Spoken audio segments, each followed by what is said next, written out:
Hello అండి, అందరు నమస్కారం. నా పేరు కిరణ్. ఇప్పుడు మనం మాట్లాడుతున్నాం కార్తీక్ దీపం 2లో ఏం జరుగుతుంది అనేసి. ఇది ఎపిసోడ్ రివ్యూకి సంబంధించింది కాదు.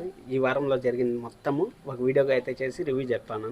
ఎవరినో కొత్తగా ఛానల్ మాత్రం ఖచ్చితంగా సబ్స్క్రైబ్ చేసుకోండి, అలాగే లైక్ చేసి వీడియో చూడండి. ఈ రోజులో మనకు ఒక ఇంపార్టెంట్ కేసులో ఒక ఇంపార్టెంట్ కీ రోల్ అయితే మనకు దొరికింది. హత్య చేసింది, మర్డర్ చేసింది, అక్కడ గన్ను పేల్చింది ఎవరు అనేసి మనం అయితే గెస్ చేయగలిగినాం. ఆ గెస్ చేసింది ఎవరో నేను చెప్పే లోపల మీకు గన్ తెలిస్తే ఖచ్చితంగా కామెంట్ చేయండి.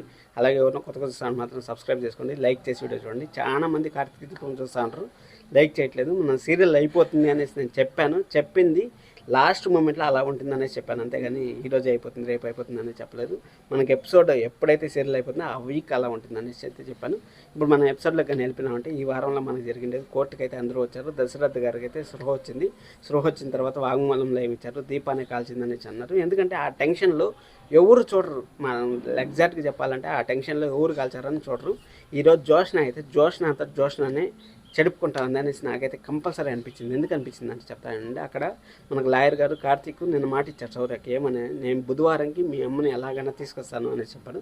అక్కడ తీసుకొస్తా అని చెప్తే అక్కడ ఖచ్చితంగా మన కార్తీక్ అయితే దిగాడు, వేట మొదలుపెట్టాడు. ఎందుకంటే ఇంకా దీపకు వేరే ఆప్షనే లేదు. ఇంకా జైల్లో ఉంది దీప బయట ఉంటే ఏదో ఒకటి చేసి సాధించిండేది. దీప జైల్లోనే ఉంది. కార్తీక్ ఒక పాయింట్ మర్చిపోయిందేమంటే అది చెప్తాను, మాట్లాడదాం. అక్కడ లాయర్ గారు అయితే చాలా టాలెంట్గా యూజ్ చేశారు. మొత్తం బోర్డు మీద మనకి ఎక్స్ప్లెయిన్ చేశారు. ఆ ఎక్స్ప్లెనేషన్లో మనకు ఒక పాయింట్ అయితే దొరికింది. ఆ పాయింటే మనకు ఎవరు విలను, ఎవరు చంపారు అనేసి చంపారు. దాన్ని ఆ బోర్డు గురించి మాట్లాడాలనుకున్న ముందు ఇక్కడ జోష్న ఏం చేసిందో ఒకసారి మనం తెలుసుకోవాలి. జోష్న ఏం చేసిందంటే ఎస్ఐ గారికి డబ్బులు అయితే ఆఫర్ చేసింది. అలాగే వాళ్ళ కూతురికి ఏదో స్కూల్లో అడ్మిషన్ దొరకకపోతే అడ్మిషన్ అయితే తెప్పించింది. అడ్మిషన్ తెప్పించిన తర్వాత అక్కడ మనకు వాయిస్ లేకుండా చూపించారు. వాయిస్ లేకుండా ఏం చూపించారు మీకు చెప్తానండి. అక్కడ గన్ను బుల్లెట్ వచ్చింది కదా, బుల్లెట్ గన్ను పేల్చింది, రింగ్ అదే ట్రిగ్గర్ పైన ఏళ్ళు, ఆ రెండు మీరు చేంజ్ చేసేయాలి అనేసి అంది. అప్పుడు నేను చేంజ్ చేస్తే నాకు రిస్క్లో పడతాను అనేసి అయితే మన ఎస్ఐ గారు అయితే చెప్పారు.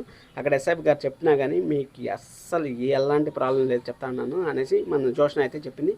మీకు మళ్ళీ డబ్బులు కావాలంటే ఇస్తాను, మీ అకౌంట్కి వస్తుంది అనేసి చెప్పింది. అప్పుడు ఎస్ఐ గారు అయితే ఖచ్చితంగా మారుతారు. ఎందుకంటే డబ్బులు చూపించిన తర్వాత ఖచ్చితంగా సీరియల్లో నాకు మారాల్సి వస్తుంది. ఆ మారిన తర్వాత వాళ్ళు ఎలా చేస్తారనేది ఇక్కడ మనము మెయిన్ బోర్డుకి వచ్చేసామంటే బోర్డులో మనకి ఏమేమి చూపించారు.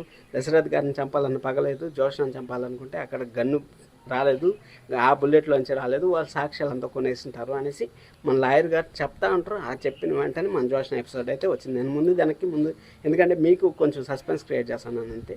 అక్కడ అది అయితే జరిగింది. ఇక్కడ గౌతమ్ హస్తం ఖచ్చితంగా ఉంది. ఎందుకంటే రీసెంట్గా ఎవరితోనో గొడవ జరిగింది అనేసి లాయర్ గారు అడిగారు. లాయర్ గారు అడిగితే ఏం చెప్పారు, ఏమీ జరగలేదని మన కార్తీక్ చెప్పాడు. కార్తీక్కి ఎవరు హింట్ ఇస్తారు, ఇక్కడ అమ్మగారు లేకపోతే అన్నపూర్ణ గారు అయితే ఇస్తారు. వీళ్ళిద్దరిలో ఎవరో ఒకరు గౌతమ్ ఈ విధంగా చేసింటాడు అనేసి హింట్ ఇస్తారు. గౌతమ్ ఆ పక్క నుంచి నరుకొని వస్తే ఈజీ అవుతుంది. ఖచ్చితంగా మంచి ఎపిసోడ్స్ అయితే వస్తూ ఉంటాయి. మీరైతే సబ్స్క్రైబ్ చేసుకోండి మరిన్ని వీడియోస్ కోసం. Thank you so much, love you all, by by.